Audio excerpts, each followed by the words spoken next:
दोस्तों, legal and legal में एक बार फिर से आपका स्वागत है। आज हम कानून की नहीं बल्कि एक ऐसी बहादुर महिला की बात करेंगे जिसका एहसान इस पूरे समाज के ऊपर है, पूरे देश ही नहीं पूरी दुनिया के ऊपर है, जिसकी कुर्बानी को पूरी दुनिया भुला नहीं सकती, जिसने छोटी सी उम्र में अपनी जान देकर बड़ी बड़ी उम्र के लोगों को बचाया। एक अकेली लड़की जिसकी उम्र मात्र 23 साल थी, 23 साल की उम्र में वो 358 लोगों की जान बचाती है। जिन लोगों की जान बचाती है उसमें न सिर्फ हिंदुस्तानी थे बल्कि पाकिस्तान के भी लोग थे, अमेरिका, इंग्लैंड और पूरी दुनिया के लोग थे। नीरजा भनोट, जिनको आपने देखा, आप में से बहुत से लोग उनके नाम को जानते होंगे। बहुत से लोगों ने नीरजा भनोट के बारे में बहुत कुछ सुना होगा, देखा होगा। कुछ लोग ऐसे भी हैं या ज़्यादातर लोग अब ऐसे भी होंगे आज के दौर के जो नीरजा भनोट के ना तो नाम को जानते हैं ना शक्ल से पहचानते हैं। लेकिन मेरी उम्र के लोग जो उस समय 80 के दशक में छोटी उम्र में थे, बचपन में थे, ब्लैक एंड वाइट का दौर था, जब आप टेलीविज़न बैठने देखा करते थे, बीच बीच में ऐड आया करते थे।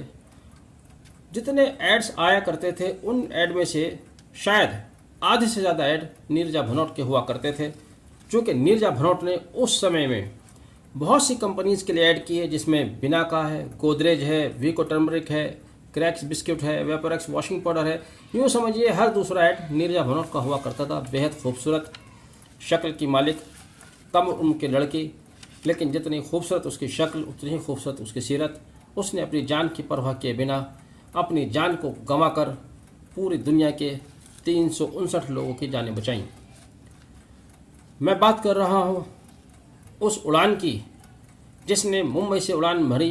अमेरिका का विमान था पैन एम 73, जिस पर चढ़ते हुए यात्रियों को ये पता नहीं था, किसी ने सोचा भी नहीं था, किसी को ये गुमान भी नहीं था कि यह उनकी अंतिम यात्रा हो सकती है या अंतिम यात्रा होते होते रह सकती है। नीरजा भनोट उसी प्लेन में बतौर फ्लाइट स्टीवर्ड, एयर होस्टेस के रूप में सफ़र कर रही थीं और उनके ऊपर पूरे प्लेन के यात्रियों की जिम्मेदारी थी, देखभाल की जिम्मेदारी थी। और भी जो उस यात्रा का इंचार्ज हुआ करता है वो नीरजा भनोट थीं। ख़ास बात यहाँ पर जिसे सोचकर भी आंखों में आंसू भी आते हैं, आंखें नम हो जाती हैं। अपने माँ बाप की वो एक बेटी, 2 भाइयों की बहन, इकलौती बेटी, जिसको माँ बाप उसे प्यार से लाडो कहा करते थे। 3 सितंबर 1986 को यह उसकी आखिरी यात्रा थी। उसके माँ बाप ने, खुद नीरजा ने कभी सोचा भी नहीं होगा कि 4 दिन बाद जिसका जन्मदिन आने वाला है, 24वां जन्मदिन 7 सितंबर 1986 को, उस दिन उनकी बेटी नहीं, उनकी बेटे की लाश आएगी या उनका दिवंगत शरीर उनके सामने आएगा। किसी ने नहीं सोचा था। परिवार में खुशियाँ थीं, उसके आने का इंतज़ार था, क्योंकि 3 तारीख को तो उसको रवाना करके आए थे, उसके लिए गिफ्ट खरीदे जा रहे थे, बर्थडे मनाने की तैयारी चल रही थी। लेकिन ईश्वर ने उसके भाग्य में कुछ और ही लिखा था। भाग्य ईश्वर लिखता है, इसमें कोई शक नहीं, लेकिन बहुत सी बार इंसान अपना भाग्य खुद भी लिख लेता है। शायद उसने अपने भाग्य में अपने आप को अमर हो जाना लिख लिया था। नहीं तो जिस पद पर वो उस विमान में सफ़र कर रही थी, जिस पोजीशन पर वो उस विमान में थी, अगर वो चाहती तो सबसे पहले उस विमान से कूदकर अपनी जान बचा सकती थी। हुआ क्या था ये समझ लीजिएगा आप। मुंबई से विमान उड़ा न्यूयॉर्क के लिए, बीच में उसको कराची फ्यूल लेने के लिए रुकना था, पैसेंजर भी लेने थे। लेकिन कराची में 4 आतंकवादी उस विमान को हाईजैक कर लेते हैं। वो कॉकपिट में घुस जाते हैं, पायलट को इंस्ट्रक्शन देना शुरू कर देते हैं, उसकी कनपट्टी पर गन रख देते हैं, उनके पास खतरनाक हथियार हैं, बम हैं, और पायलट से उस विमान को इजराइल ले जाने के लिए कहते हैं। नीरजा भनोट रेडियो अटेंडेंट्स के साथ मिलकर, मोइन नाम है जिनका, वो पाकिस्तान के थे, उनको इशारों में, अपनी आंखों के इशारों में उसको अपने साथ कनेक्ट कर लेती हैं, और जैसा नीरजा भनोट कहती हैं वैसा मोइन करते हैं। उन्होंने मोइन को इस बात पर मना लिया था कि किसी भी सूरत में प्लेन को यहाँ से उड़ाया ना जाए और कुछ ना कुछ बहाना करते रहें। पायलट ने जब देखा कि उनका विमान हाईजैक हो गया है तो 2 पायलट मौका देखकर प्लेन से कूदकर भाग जाते हैं। जो अमेरिकी पायलट थे अपनी जान बचाकर भाग जाते हैं। अब उनको पायलट की ज़रूरत होती है, बस वो पाकिस्तान की अथॉरिटी के साथ पायलट की डिमांड करते हैं और कहते हैं या तो पायलट दीजिए, नहीं तो हम इन सभी यात्रियों को मार देंगे।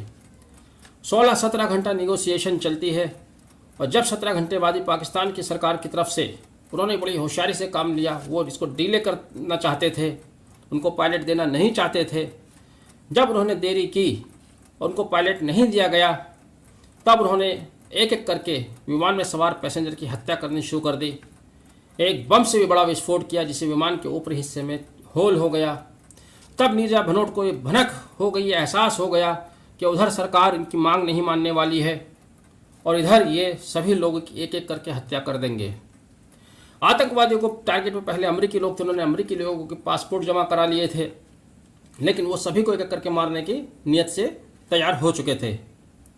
तभी नीरजा भनोट प्लेन के पिछले हिस्से में जाती हैं, कॉकपिट के अगले हिस्से में कॉकपिट के ऊपर इमरजेंसी एग्जिट होता है, उस दरवाजे को खोल देती हैं और पैसेंजर को इशारा कर देती हैं कि सभी पैसेंजर्स यहाँ से निकल जाएं। तो जैसा कि मैंने शुरू में बताया कि उस लड़की की हिम्मत देखिए, उस लड़की का बलिदान देखिए। अगर वो चाहती तो वो उस रास्ते से सबसे पहले खुद कूद कर जा सकती थी, जिस तरह से अमेरिकी पायलट कूद कर भाग गए थे। नीरजा भनोट बड़े आराम से वहाँ से निकल कर जा सकती थी, लेकिन वो नहीं गई, आखिर तक नहीं गई। प्लेन का जब तक एक एक पैसेंजर उसने बाहर नहीं निकाल दिया, वो खुद बाहर नहीं गई। जब आतंकवादियों को इस बात का आभास हुआ, देखा कि सारे पैसेंजर उनके चुंगल से निकल गए हैं, भाग गए हैं, उन्होंने अंधाधुंध गोलियां चलानी शुरू कर दी और उन अंधाधुंध गोलियों के सामने 3 छोटे छोटे बच्चे थे। नीरजा भनोट ने उन बच्चों को पीछे कर लिया और खुद उन बच्चों के आगे आ गई। नीरजा भनोट का शरीर गोलियों से छलनी छलनी हो गया, लेकिन उन बच्चों को उन्होंने बचा दिया। इतनी बड़ी कुर्बानी, इतनी बड़ी बहादुरी की मिसाल मुझे नहीं लगता कि आज के दौर में, इस 21वीं सदी में किसी एक व्यक्ति द्वारा दी गई हो। मैदान के जंग में आपके हाथ में बंदूक है, बंदूक लेकर लड़ते लड़ते शहीद हुए हमारे बहुत सैनिक शहीद हुए, इनकी मिसालें हैं। लेकिन एक ऐसा ही सिपाही जो ना कि सेना की वर्दी में है, ना जिसके पास सेना की ट्रेनिंग है, जिसके पास कोई हथियार नहीं है, जिसके पास बम नहीं है, जिसके पास लड़ने की कोई ऐसी बॉडी में कुव्वत ताकत नहीं है, जिसकी कोई ऐसी ट्रेनिंग नहीं है, वो सिर्फ अपनी इंटरनल एनर्जी के, अपने कुव्वत के बेस पर, अपनी अंदरूनी ताकत के बेस पर इतने खतरनाक खूंखार 4 आतंकवादियों को, जिनके हाथ में खतरनाक हथियार हैं, बम हैं, उनको चकमा देकर 358 लोगों की जान बचा लेती है और अपनी जान गंवा देती है। इस फ्लाइट में पैन एम 73 में जैसे होता है 378 पैसेंजर सवार थे, सिर्फ 20 लोगों की हत्या वो करने में कामयाब हुए, जिनमें से एक नीरजा भनोट भी थी। नीरजा भनोट की माँ को जब ये पता चला तो जाहिर है एक सदमा, एक दुख और रंज का माहौल होना ही था। उसकी माँ ने उसकी बर्थडे की तैयारी की हुई थी, उसके लिए एक जोड़ा जो उसकी पसंद का था, पीला जोड़ा खरीद कर रखा हुआ था। जब उसकी डेड बॉडी लाई गई तो उसके ऊपर वो जोड़ा उसकी माँ ने पहनाया। आज हम ये वीडियो इसलिए बना रहे हैं कि इतनी बड़ी कुर्बानी देने वाली एक महिला के बारे में, एक बच्ची के बारे में हम जानते भी नहीं, जिसने अपनी जान कुर्बान कर दी हमारे देश के लिए, पूरी दुनिया के लोगों के लिए। हम उसको जानते तक नहीं, उसको याद तक नहीं करते, तो ये कहीं ना कहीं हमारी कमजोरी होगी। इसलिए आज मैंने विशेष तौर पर आज का दिन नीरजा भनोट को समर्पित किया। मैं वाकई सैल्यूट करता हूँ ऐसी बहादुर महिला को। मैं क्या, पूरी दुनिया करती है। भारत सरकार ने उनको मृत्युपरांत शौर्य चक्र से नवाजा, पाकिस्तान ने भी जो उनका सबसे बड़ा इनाम होता है तमगाए इंसानियत से नवाजा, अमेरिकी सरकार ने भी उनको जस्टिस फॉर क्राइम अवार्ड से नवाजा। ये सारे अवार्ड उसी कुर्बानी के सामने कम हैं। साल 2006 में भारत सरकार ने नीरजा भनोट के नाम पर डाक टिकट भी जारी किया। उस समय डाक टिकट की बड़ी अहमियत हुआ करती थी। भारत रत्न एक पुरस्कार दिया जाता है, उसका क्राइटेरिया क्या है मुझे सही नहीं मालूम, जो भी हो, लेकिन भारत रत्न अगर दिया जाना चाहिए, जो डिज़र्व करते हैं कायदे में, नीरजा भनोट जैसी लड़कियां डिज़र्व करती हैं। मैं तो पूरे विश्वास के साथ कहता हूं कि नीरजा भनोट जैसी कोई और मिसाल 21वीं सदी के इतिहास में शायद कुर्बानी की इतनी बड़ी मिसाल है नहीं। उसने पूरी इंसानियत को बचाया, आने वाली नस्ल को बचाया। उसके बचाए हुए 3 बच्चों में से 2 बाद में कैप्टन बने, उसी से प्रेरणा लेकर आज वो कैप्टन हैं। आज नीरजा भनोट की शहादत का दिन है। आज का दिन हम उनको याद करते हैं, उनको खराज अकीदत पेश करते हैं। नीरजा भनोट वाकई बहुत बहादुर लड़की थी, बहुत बहादुर लड़की थी। उन्हीं की बहादुरी पर, उन्हीं के इस वास्तविक दृश्य को दर्शाते हुए राम माधवन ने एक फिल्म बनाई थी नीरजा 2016 में।